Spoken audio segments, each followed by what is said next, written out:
কৃতজ্ঞতা খুবই গুরুত্বপূর্ণ আলোচনা। বাংলাদেশের ক্রিকেটে আজকে ভয়াবহ গুরুত্বপূর্ণ একটা দিন, সবকিছু মিলিয়ে আমার কাছে মনে হচ্ছে। প্রায় 7 ঘন্টা ধরে চলা বাংলাদেশ ক্রিকেট বোর্ডের যে সভা ছিল সেটা আপনারা দেখেছেন। সেই সভা শেষ হয়েছে কিছুক্ষণ আগে, এবং সেই সভা শেষে যখন প্রশ্নোত্তর পর্ব চলছিল, বাংলাদেশ ক্রিকেট বোর্ডের প্রেস কনফারেন্স যে রুমটা রয়েছে সেখানটায় সাংবাদিকদের সাথে বিসিবির পরিচালকদের মোটামুটি লেগেই গিয়েছিল। কয়েকটা গুরুত্বপূর্ণ ইস্যুতে ডিসিশন হয়েছে। তার আগে আপনারা সবাই জানেন, এটা নিয়ে আলাদা করে কন্টেন্ট করতে চাই না, আলোচনা করতে চাই না, যে বাংলাদেশের বিশ্বকাপের ব্যাপারে আইসিসি ফাইনালি তাদের ফর্মাল ডিসিশন জানিয়ে দিয়েছে যে স্কটল্যান্ড বাংলাদেশকে রিপ্লেস করবে। বাংলাদেশের গ্রুপ সিতে বাংলাদেশের ওয়ার্ল্ড কাপ নিয়ে কোনো ধরনের আলোচনা করার, স্বপ্ন দেখার কোনো সুযোগ নেই। ডিসকাশন বাংলাদেশকে যখন হচ্ছে, বাংলাদেশের বিশ্বকাপ না খেলা নিয়ে হচ্ছে, ঠিক তখন ডিসকাশনে সবচেয়ে বেশি আলোচনায় চলে এলেন, স্পটলাইটে চলে এলেন যিনি বাংলাদেশের হয়ে দীর্ঘ সময় খেলছেনই না, যিনি বাংলাদেশের হয়ে সিলেক্টেড হবেন কিনা ন্যাশনাল টিমে, এটা নিয়ে বাংলাদেশ ক্রিকেট বোর্ডের সবসময় একটা নাক ছিটকানো অবস্থা ছিল।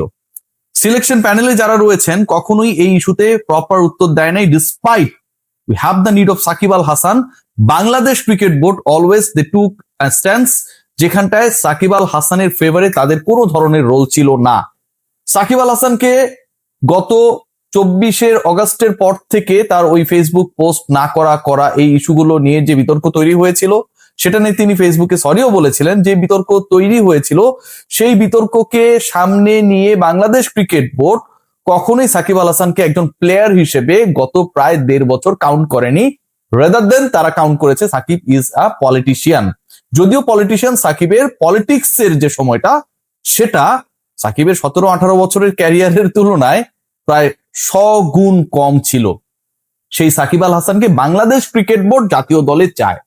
সাকিব আল হাসানকে বাংলাদেশ ক্রিকেট বোর্ড জাতীয় দলে চায় না, শুধু সাকিব আল হাসানের সাথে বাংলাদেশ ক্রিকেট বোর্ড চুক্তি, মানে ক্রিকেটারদের যে কন্ট্রাক্ট, বিভিন্ন ABCD ক্যাটাগরি, তাসকিন আহমেদ যে ক্যাটাগরিতে রয়েছেন, মাস গেলেই 10 লাখ টাকা সবশেষ যে বছর গেছে সেখানটায় পেয়েছেন, সেই ক্যাটাগরিতে সাকিব আল হাসানকে বাংলাদেশ ক্রিকেট বোর্ড চায়।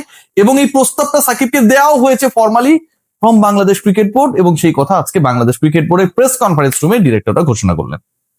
যেই সাকিবকে নিয়ে তাদের এত ধরনের আলোচনা, এতবার সাংবাদিকরা প্রশ্ন করার পরেও সাকিব ইস্যুতে স্টান্স নিতে বাংলাদেশ ক্রিকেট বোর্ডের মেরুদণ্ড কখনো সোজা ছিল না, সেই বাংলাদেশ ক্রিকেট বোর্ড, যেই সাকিব আল হাসান নানা সময়ে বাংলাদেশের হয়ে খেলার জন্য আকুতি প্রকাশ করেছেন, বাংলাদেশের হয়েই তিনি তার ক্যারিয়ার শেষ করতে চান, সেই সত্য কথা বিদেশ বিভুঁইয়ে, কখনো দুবাইতে, কখনো আমেরিকায় নানা পডকাস্টে বলেছেন।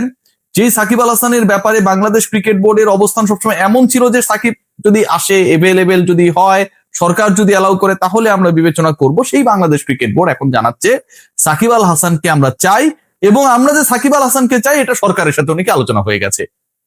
সরকার তার দিক সামলাবে, বাংলাদেশ ক্রিকেট বোর্ড তার দিক সামলাবে। মানে আজকের এই দিনে বাংলাদেশ ক্রিকেট বোর্ড এবং সরকার যারা এভাবে ছিল জোড়াজোড়ি করে, তারা হুট করে আলাদা হয়ে গেল। বাংলাদেশ ক্রিকেট বোর্ড একটা অটোনমাস বডি হিসেবে প্রমাণ করার চেষ্টায়, আপ্রাণ প্রমাণ করার চেষ্টায় ব্যস্ত যে সাকিবকে আমরা ক্রিকেটার হিসেবে ফিল করছি, তাকে চাই, তাকে চুক্তিতে রাখতে চাই। আর সরকার নাকি হচ্ছে আলাদা, দুই অর্গান হয়ে গেল। অথচ এতদিন যখন জাপটে ছিল তখন এই আলোচনাটা বাংলাদেশ ক্রিকেট বোর্ডে কেউ করে নাই। ইন্টারেস্টিং পার্ট যেটা, সাকিবকে ডেফিনেটলি বঞ্চিত করা হয়েছে। আজকে যদি আপনি সাকিব আল হাসানকে বাংলাদেশ দলের হয়ে চান, তার সার্ভিস চান, তাহলে আপনি কেন গত 16-17 মাস সাকিব আল হাসানকে চাইলেন না? 16-17 মাস আগের সাকিব আল হাসান আর এখনকার সাকিব আল হাসানের পার্থক্যটা কি? 16-17 মাস আগের সাকিব আল হাসান কি বাংলাদেশের জন্য গুরুত্বপূর্ণ ছিলেন না? আজকে আপনি যখন সাকিব আল হাসানকে চান, ওই 16-17 মাস আগেও যেই ডিপার্টমেন্ট চায় ক্রিকেট অপারেশন, সেটার দায়িত্বে নাজমুল আবেদিন ফাহিমি ছিলেন, আজকেও তিনি রয়েছেন। তাহলে তার জীবন থেকে এই যে সময়টা নিয়ে নেওয়া হলো, সাকিবের জীবন থেকে তার ক্যারিয়ারের পরন্ত বেলায় এই সময়টা যে নিয়ে নেওয়া হলো, নষ্ট করা হলো, তাকে যে বঞ্চিত করা হলো, এটার উত্তর কে দেবে? আপনি আগে চাইলেন না, গত 1-1.5 বছরে চাইলেন না, আজকে আপনি চাচ্ছেন সাকিবকে আপনার দরকার। সাকিবের জীবনে বাংলাদেশের জার্সিতে, লাল সবুজের জার্সিতে খেলার ওই পিছনের সময়টা কেউ ফিরিয়ে দিতে পারবেন? Bangladesh cricket board at it's best on hypocrisy. আমার কাছে যেটা মনে হয় যে সাকিব কেন্দ্রিক এই ডিসিশনটা যতটুকু না মন থেকে, তার থেকে বাংলাদেশ ক্রিকেট বোর্ডের স্ট্যান্ডবাজি। দেখুন, আজকে একজন ডিরেক্টর পদত্যাগ করেছেন, ইশতিয়াক সাদেক ভাই। I pay my full respect from heart. অসম্ভব ভালো মানুষ, ক্রীড়ানুরাগী, পুরো ফ্যামিলির কন্ট্রিবিউশন রয়েছে স্পোর্টসে, এবং তিনি কেন পদত্যাগ করেছেন সেই কারণটা আমরা জানি, বাংলাদেশ ক্রিকেট বোর্ডই সার্কাস গুলোর জন্য। অথচ একজন ফিক্সিং এর সাথে জড়িত ডিরেক্টর, তাকে বাংলাদেশ ক্রিকেট বোর্ড পদত্যাগে বাধ্য করতে পারে নাই, ইমপিচ করতে পারে নাই।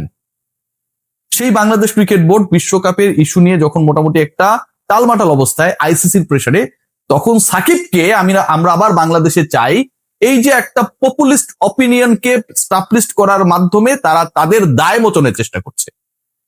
সাকিবকে সামনে এনে, সাকিবকে লেভেলিং করে, সাকিবকে সামনে এনে বাংলাদেশ ক্রিকেট বোর্ড তাদের ব্যর্থতাগুলোকে জাস্ট ওভারকাম করার চেষ্টা করছে। সবার ফোকাস এখন সাকিবে।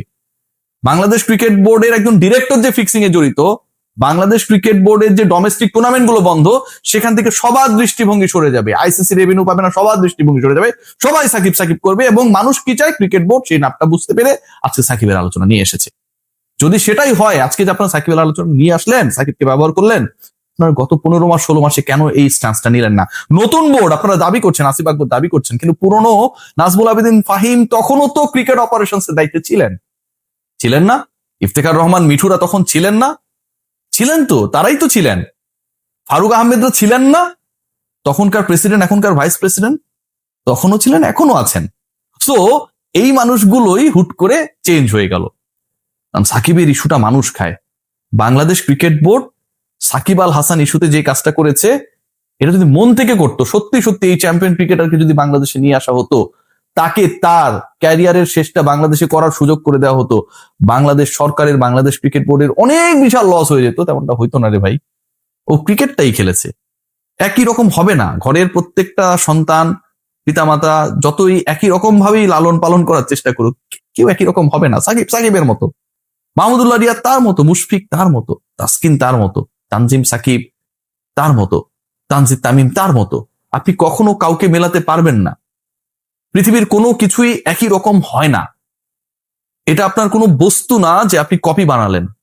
এটা আপনার কেক না, যে সাইজে ডায়াসের মধ্যে দিলেন সেটাই হয়ে গেল। মানুষ তো রে ভাই। সেই সাকিব আল হাসানকে নিয়ে আপনারা যে কাজটা করেছেন, খুব খারাপ করেছেন। এবং এখন পাবলিক সেন্টিমেন্ট নিজেদের পক্ষে নেয়ার জন্য যেই কাজটা করলেন, এটাও ভয়াবহ খারাপ কাজ করলেন। এতদিন ধরে আমরা সাংবাদিকরা সাকিবের পক্ষে সোচ্চার হয়েছি, বারবার বলেছি সাকিবের ব্যাপারে সিদ্ধান্ত আসে না কেন। বাংলাদেশ ক্রিকেট বোর্ড স্বাধীন সংস্থা, তারা কেন সরকার কি বলে সেটার উপর বেশি ডিপেন্ড করছে। সেই জায়গায় আপনারা কখনো কোনো প্রপার ডিসিশন নেন। সাকিবের বিরুদ্ধে মার্ডার কেসে যে মামলা করা হয়েছে, সেই মামলার ব্যাপারে অন্য কোনো ক্রিকেটারের ব্যাপারে যদি অন্য কোনো মামলা হতো, ধর নারী নির্যাতনের মামলা, বাংলাদেশ ক্রিকেট বোর্ড ইনভলভ হইতো না? হইতো তো। সাকিবের ব্যাপারে যে মামলা হয়েছে, এখন যিনি যুব ক্রীড়া উপদেষ্টা, আইন উপদেষ্টার দায়িত্বেও তিনি রয়েছেন, তিনিই তো বলেছেন যে এই মামলার মেরিট নেই। এখন থেকে 1 বছর 1.5 বছর আগে বাংলাদেশ ক্রিকেট বোর্ড কি রোল প্লে করেছে? They did nothing.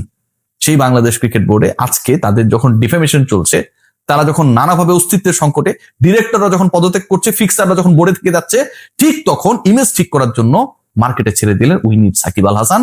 সাকিবকে আমরা চুক্তিতে রাখবো। ভাই সাকিবকে চুক্তিতে রাখেন, ভালো কথা। সাকিবের গত 15-16 মাসে আপনারা নষ্ট করেছেন, সেই অধিকার বিসিবি আপনাকে কে দিয়েছে? সবাই ভালো থাকবেন।